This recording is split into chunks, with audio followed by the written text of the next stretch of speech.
Hello everyone, welcome back to my channel.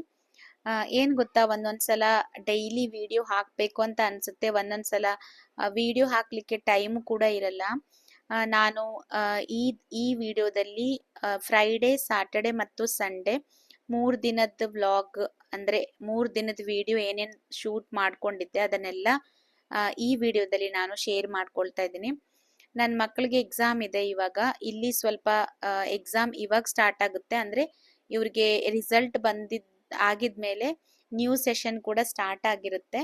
ಮತ್ತೆ ಇವಾಗ first ಒಂದು ಎಕ್ಸಾಮ್ ಆಗುತ್ತೆ, ಅದಾಗಿದ್ಮೇಲೆ ಮತ್ತೆ ಇವರಿಗೆ ಸಮ್ಮರ್ ಹಾಲಿಡೇ ಸ್ಟಾರ್ಟ್ ಆಗುತ್ತೆ. ಸಮ್ಮರ್ ಹಾಲಿಡೇಸ್ ಜೂನ್ 1 ಇಂದ ಸ್ಟಾರ್ಟ್ ಆಗುತ್ತೆ ಮಕ್ಕಳಿಗೆಲ್ಲ ಇಲ್ಲಿ. ಹಾಗಾಗಿ ಸ್ವಲ್ಪ ಡಿಫ್ರೆಂಟ್ ಆಗಿರೋದ್ರಿಂದ ಎಕ್ಸಾಮ್ ಟೈಮಲ್ಲಿ ಸ್ವಲ್ಪ ವಿಡಿಯೋಸ್ ಎಡಿಟ್ ಮಾಡಿ ಅಪ್ಲೋಡ್ ಮಾಡಲಿಕ್ಕೆ ಟೈಮು ಸಿಗಲ್ಲ, ಸ್ವಲ್ಪ ಕಷ್ಟ ಆಗುತ್ತೆ. ಹಾಗಾಗಿ ನನಗೆ ಮಾಡ್ಲಿಕ್ಕೆ ಆಗಲಿಲ್ಲ. ಸೊ ಏನೇನೆಲ್ಲ ನಾನು ವಿಡಿಯೋ ತಗೊಂಡಿದ್ದೆ ಅದನ್ನೆಲ್ಲ ಇಲ್ಲಿ ನಾನು ಶೇರ್ ಮಾಡ್ಕೊಳ್ತಾ ಇದ್ದೀನಿ. ಇದು ಫ್ರೈಡೇ ಮಾರ್ನಿಂಗ್ ನಾನು ಇಡ್ಲಿನ ಮಾಡಿದ್ದೆ, ಇಡ್ಲಿ ಹಿಟ್ಟನ್ನ ರೆಡಿ ಮಾಡಿಟ್ಟಿದ್ದೆ. ಸೊ ಅದಕ್ಕೆ ಇಡ್ಲಿಗೆ ಚಟ್ನಿನೂ ಕೂಡ ನಾನಿಲ್ಲಿ ರೆಡಿ ಮಾಡ್ತಾ ಇದ್ದೀನಿ. ಬಟ್ ಏನಾಯ್ತಪ್ಪ ಅಂತ ಹೇಳಿದ್ರೆ, ಅವತ್ತು ಬೆಳಿಗ್ಗೆ ಚಟ್ನಿ ಇನ್ನೇನು ನಾನು ಮಿಕ್ಸಿಯಲ್ಲಿ ಹಾಕಬೇಕು ಅನ್ನೋಷ್ಟರಲ್ಲಿ ಕರೆಂಟ್ ಹೋಗ್ಬಿಡ್ತು. ಆ ಚಟ್ನಿ ಮಾತ್ರ ರೆಸಿಪಿನ ನಾನು ಸ್ವಲ್ಪ ಇಲ್ಲಿ ಶೇರ್ ಮಾಡ್ಕೊಳ್ತಾ ಇದ್ದೀನಿ. ಅದಕ್ಕೆ ನಾನಿಲ್ಲಿ 1-2 ಕಪ್ ಆಗುವಷ್ಟು ಕಡಲೆಬೇಳೆನ ತಗೊಂಡು, ಹಾಗೆ ಅದಕ್ಕೆ ಎಷ್ಟು ಬೇಕೋ ಅಷ್ಟು ಹಸಿಮೆಣಸಿನಕಾಯಿನ ಹಾಕೊಂಡು ಲೈಟ್ ಆಗಿ ಫ್ರೈ ಮಾಡ್ಕೊಳ್ಬೇಕು. ಲೋ ಫ್ಲೇಮಲ್ಲಿ ಫ್ರೈ ಮಾಡ್ಕೊಳ್ಬೇಕು. ಅಲ್ಲ, ಫ್ರೈ ಮಾಡ್ಕೊಂಡಾಗಿದ್ಮೇಲೆ ಸೊ ಅದಕ್ಕೆ ತೆಂಗಿನಕಾಯಿನ ಸೇರಿಸ್ಕೊಂಡಿದ್ರೆ ನಮಗೆ ಉಪ್ಪು ಎಷ್ಟು ಬೇಕೋ ಅಷ್ಟು ಹಾಕೊಂಡು ನಾವು ಚಟ್ನಿನ ಮಾಡ್ಕೊಳ್ಬಹುದು.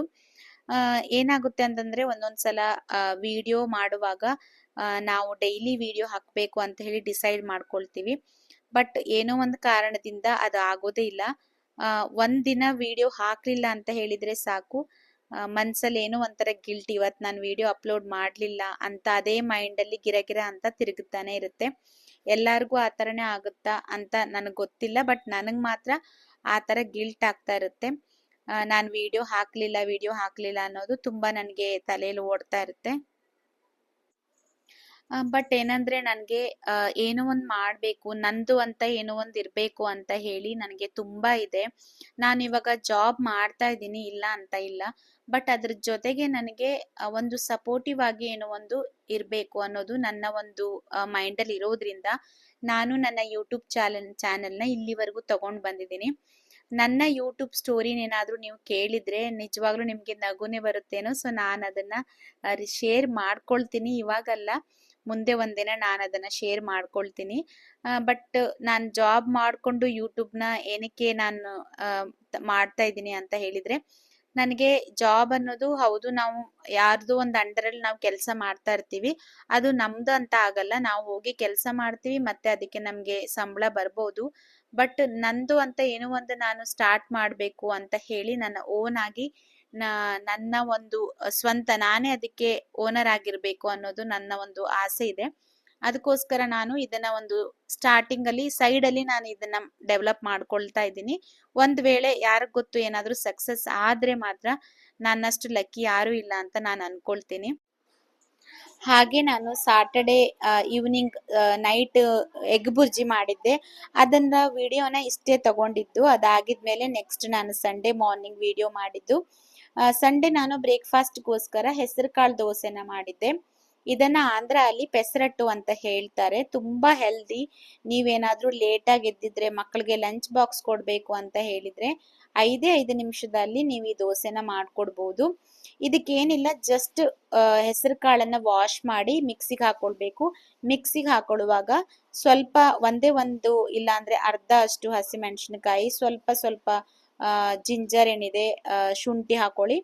ಹಾಗೆ ಸ್ವಲ್ಪ ಉಪ್ಪನ್ನ ಹಾಕೊಂಡು ನೀವು ಮಿಕ್ಸಿ ಮಾಡ್ಕೊಳ್ಳಿ.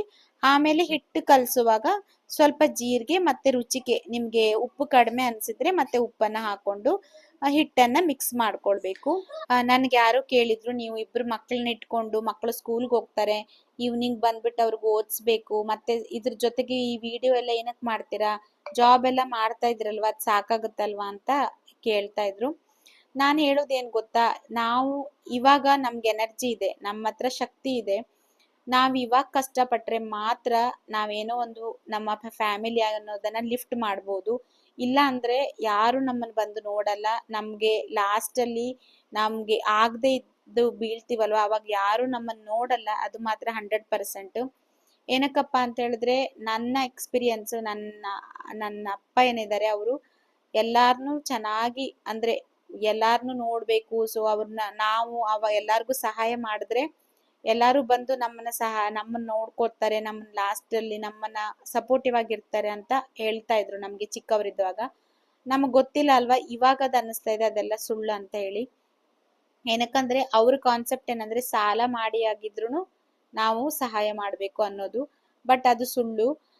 ಅದು ಒಳ್ಳೆತನ ಆಗಿರ್ಬೋದು, ಬಟ್ ಅದು ಸಾಧ್ಯನೇ ಇಲ್ಲ. ಯಾರು ನಮ್ಮನ್ನ ಕೊನೆಗಾಲದಲ್ಲಿ ನೋಡಲ್ಲ. ನಾವು ಕಷ್ಟ ಪಡ್ಬೇಕು, ನಮ್ಮನ್ನ ನಾವು ಸ್ಟ್ರಾಂಗ್ ಆಗಿ ಮಾಡ್ಕೊಳ್ಬೇಕು. ಅವಾಗ್ಲೇನೆ ನಾವು ಲೈಫ್ ಅಲ್ಲಿ ಚೆನ್ನಾಗಿರ್ಲಿಕ್ಕೆ ಸಾಧ್ಯ. ಹಾಗೆ ನಾವು 4 ಜನ ನೋಡ್ಬೋದು. ನಾವು ಸ್ಟ್ರಾಂಗ್ ಆಗಿದ್ರೆ ನಾವು 4 ಜನ ನೋಡ್ಬೋದು. ಅದಕ್ಕೋಸ್ಕರ ನಾನು ಏನೋ ಒಂದ್ ಮಾಡ್ಬೇಕು ಅಂತ ಅನ್ಕೊಳ್ತಾ ಇರ್ತೀನಿ. ಇದೆಲ್ಲ ಆಗಿದ್ಮೇಲೆ ಸಂಡೇ ಈವ್ನಿಂಗ್ ನಾವು ಮಹೀಂದ್ರ ಕಾರ್ ಶೋರೂಮ್ಗೆ ಹೋಗಿದ್ವಿ. ಏನಕ್ಕೆ ಹೋಗಿದ್ವಿ ಅಂತ ಹೇಳಿ ನಾನು ನೆಕ್ಸ್ಟ್ ವಿಡಿಯೋದಲ್ಲಿ ನಿಮ್ ಜೊತೆ ಅಪ್ಲೋಡ್ ಮಾಡ್ಕೊಳ್ತೀನಿ. ತುಂಬಾ ಬಿಸಿಲು ಕೂಡ ಇತ್ತು. ಹಾಗೆ ಕಾರ್ನ ನೋಡ್ಲಿಕ್ಕೆ ಹೋಗಿದ್ವಾ ಇಲ್ಲ ಕಾರ್ನ ತಗೊಳ್ಲಿಕ್ಕೆ ಹೋಗಿದ್ವಾ ಅಂತ ಹೇಳಿ ನಾನು ನೆಕ್ಸ್ಟ್ ವಿಡಿಯೋದಲ್ಲಿ ನಿಮ್ ಜೊತೆ ಶೇರ್ ಮಾಡ್ಕೊಳ್ತೀನಿ. ತಗೊಂಡಿದ್ರೆ ಅಂತ ಹೇಳಿದ್ರೆ ಯಾವ ಕಾರ್ ತಗೊಂಡಿದ್ವಿ ಅಂತ ಹೇಳಿ ಅದನ್ನು ಕೂಡ ನಾನು ನಿಮ್ ಜೊತೆ ಶೇರ್ ಮಾಡ್ಕೊಳ್ತೀನಿ. ಸೊ ಹೀಗೆ ಸಪೋರ್ಟ್ ಮಾಡ್ತಾ ಇರಿ. ಎಲ್ಲರೂ ವಿಡಿಯೋ ನೋಡ್ತಾರೆ, ಬಟ್ ಲೈಕ್ ಮಾಡ್ತಾರೆ, ಹೈಪ್ ಮಾಡ್ತಾರೆ, ಗೊತ್ತಿಲ್ಲ. ಕೆಲವೊಂದ್ ಜನಕ್ಕೆ ಗೊತ್ತಿಲ್ಲ ಹೈಪ್ ಮಾಡ್ಬೇಕು ಅಂತ ಹೇಳಿ. ನನ್ನ ಹಸ್ಬೆಂಡ್ ಏನಂದ್ರೆ ಅವ್ರು ತುಂಬಾ ಕಷ್ಟಪಟ್ಟಿದ್ದಾರೆ ಲೈಫ್ ಅಲ್ಲಿ. ಹಾಗಾಗಿ ನಾವಿಬ್ರು ಏನಂದ್ರೆ ಏನೋ ಒಂದ್ ಮಾಡಿ ನಾವು ಕಷ್ಟಪಟ್ಟು ನಾವು 4 ಜನಕ್ಕೆ ನೋಡೋ ತರ ನಾವು ನಿಂತ್ಕೊಳ್ಬೇಕು ಅನ್ನೋದು ಒಂದೇ ನಮ್ದು ಕಾನ್ಸೆಪ್ಟ್. ಯಾವಾಗ್ಲೂ ಅವ್ರುನು ಅದೇ ಹೇಳ್ತಾ ಇರ್ತಾರೆ. ನಾವಿವಾಗ ಸ್ಟೇಬಲ್ ಆಗ್ಬೇಕು. ನಾವೇನೋ ಒಂದು ನಾವು ಸ್ಟೇಬಲ್ ಆಗಿದ್ರೆ ನಾವು 4 ಜನನ ನೋಡ್ಕೊಳ್ಬಹುದು, ಯಾರಿಗಾದ್ರೂ ನಾವು ಸಹಾಯ ಮಾಡ್ಬೋದು ಅಂತ ಹೇಳಿ ಅನ್ಕೊಳ್ತೀವಿ. ಅದಕ್ಕೋಸ್ಕರ ನಾನು ಯೂಟ್ಯೂಬ್ ಚಾನಲ್ ಆಗಿರ್ಬೋದು, ನನ್ನ ಹತ್ರ ಏನ್ ಸಾಧ್ಯ ಆಗಿರುತ್ತೆ ಅದನ್ನೆಲ್ಲ ನಾನು ಮಾಡ್ಬೇಕಂತ ಅನ್ಕೊಳ್ತೀನಿ. ಸೊ ಅದು ತಪ್ಪೋ ಸರಿನೋ ಗೊತ್ತಿಲ್ಲ, ಅನ್ಸಿತ್ತು ಅದನ್ನ ಶೇರ್ ಮಾಡ್ಕೊಳ್ತಾ ಇದೀನಿ. ಸೊ ನೋಡಿ, ಇವಾಗ ಎಷ್ಟೊಂದು ಡಿಫ್ರೆಂಟ್ ಆಗಿರೋ ಕಾರ್ಸ್ ಎಲ್ಲ ಇದೆ ಅಂತ ಹೇಳಿದ್ರೆ, ನಾವು 6 ಇಯರ್ಸ್ ಬ್ಯಾಕ್ ಕಾರ್ ತಗೊಂಡಿದ್ದು, 6 ಇಯರ್ಸ್ ಅಲ್ಲ 7 ಇಯರ್ಸ್ ಬ್ಯಾಕ್ ತಗೊಂಡಿದ್ದು. ಅವಾಗ ನಾವು ಸುಜುಕಿ ಶೋರೂಮ್ಗೆ ಹೋಗ್ಬಿಟ್ಟು ತಗೊಂಡಿದ್ವಿ. ಅವಾಗ ನಮ್ಗೆ ಅದೇ ದೊಡ್ಡದು. ಅವಾಗ ಶೌರ್ಯ ಇನ್ನು ಚಿಕ್ಕವನು, 1 ಇಯರ್ ಏನೋ ಅಷ್ಟೇನೆ. ಆವಾಗ ನಾವು ಸುಜುಕಿ ಇದೆಲ್ವಾ, ಮಾರುತಿ ಸುಜುಕಿದು ಡಿಸೈರ್ ಆ ಕಾರ್ನ ತಗೊಂಡಿದ್ವಿ. ಅದು ನಮ್ಗೆ ತುಂಬಾ ಚೆನ್ನಾಗ್ ಅನ್ಸಿತ್ತು, ಕಂಫರ್ಟಬಲ್ ಆಗಿ ಅನ್ಸಿತ್ತು, ಚೆನ್ನಾಗ್ ಅನ್ಸಿತ್ತು. ಬಟ್ ಇವಾಗ ಏನಂದ್ರೆ ಫ್ಯಾಮಿಲಿ ಸ್ವಲ್ಪ ದೊಡ್ಡದಾಗ್ತಾ ಇರೋದ್ರಿಂದ ನಮ್ಮ ಅತ್ತೆ ಮಾವ ಎಲ್ಲ ಬರ್ತಾ ಇರ್ತಾರೆ. ಎಲ್ಲಾದ್ರೂ ಹೋಗ್ಬೇಕು, ಟ್ರಾವೆಲ್ ಮಾಡ್ಬೇಕಂತ ಅನ್ನುವಾಗ ನಮ್ಗೆ ಆ ಕಾರ್ ಸ್ವಲ್ಪ ಚಿಕ್ಕದ್ ಅನ್ಸುತ್ತೆ. ಮಕ್ಕಳು ಇವಾಗ ದೊಡ್ಡವರಾಗ್ತಾ ಇದಾರಲ್ವಾ, ಅವರು ಮುಂಚೆ ಚಿಕ್ಕವರಿದ್ದಾಗ ಏನಾಗುತ್ತೆ, ಕಾಲ್ ಮೇಲೆ ಕುತ್ಕೊಳ್ತಾರೆ, ಹೇಗೋ ಅಡ್ಜಸ್ಟ್ ಆಗ್ತಿವಿ. ಇವಾಗ ಸ್ವಲ್ಪ ನಮ್ಗೆ ದೊಡ್ಡ ಕಾರ್ ಇದ್ರೆ ಚೆನ್ನಾಗಿರುತ್ತೆ ಅಂತ ಅನ್ಸಿತ್ತು. ಆ ಕಾರ್ ಕೂಡ ತುಂಬಾನೇ ಚೆನ್ನಾಗಿದೆ. ಅದನ್ನ ಸೇಲ್ ಮಾಡ್ತಾರೋ ಇಲ್ಲ ಆ ತರನ ಇಟ್ಕೋತೀವಿ ಅನ್ನೋದು ನಮ್ಗಿನ್ನು ಅದು ಕ್ಲಾರಿಟಿ ಇಲ್ಲ. ಸೊ ಹಾಗಾಗಿ ನನ್ನ ಹಸ್ಬೆಂಡ್ಗೆ ಇವಾಗ ನಾನು ಬೇರೆ ಕಾರ್ ತಗೊಳ್ಬೇಕು ಅನ್ನೋದೊಂದು ಆಸೆ ಇತ್ತು. ಹಾಗಾಗಿ ನಾವು ಬಂದಿದ್ವಿ ಇವಾಗ ನೋಡ್ಲಿಕ್ಕೆ. ಇಲ್ಲಿ ಮಹೇಂದ್ರ ಶೋರೂಮ್ ಏನಿದೆ, ಹಾಗೆ ಪಂಜಾಬ್ ಅಲ್ಲಿ ಮಹೇಂದ್ರ ಶೋ ಅನ್ನೋದು ಆ ಬ್ರ್ಯಾಂಡ್ ತುಂಬಾ ಓಡುತ್ತೆ. ತಾರ್ ಅನ್ನೋದು ತುಂಬಾ ಜನ ತಗೊಳ್ತಾ ಇರ್ತಾರೆ ಇಲ್ಲಿ. ಸೊ ಮಹೇಂದ್ರ ಶೋರೂಮ್ಸ್ ತುಂಬಾನೇ ಇದಾವೆ.